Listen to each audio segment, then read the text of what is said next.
idol. So, bumili tayo ngayon ng mga kailangan. Kasi sabi ko kay Mrs. Magastos na yung motor. Paano ng gasolina? Diba, Jay? Opo, sir. Oh, tulad nito. Yan, oh. Injector. Yan. Titipid lalo yung motor ko dyan. Ito. Oh, yan. Fuel filter. Para pag bago yung injector mo, syempre dapat bago din yung filter mo para mas matipid. Maiintindihan naman kayo ng misis nyo pag ganyan na gusto nyo makatipid sa gasolina. Kasi syempre daily use. Kailangan matipid talaga. Hindi pwede yung magastos. Kasi mahal ng gasolina ngayon, di ba, Jay? Mahal na. Ayan. Yan, oh. Ganyan ang pabili nyo.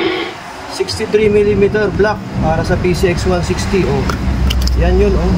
Complete set. Makakatipid na tayo ng takbo nito. Pag hindi ka binigyan ni Mrs. sabihin nyo, kailangan nyo para tipid. Ha? Kaya mahiya, ha? Okay, idol? Keep safe, everyone.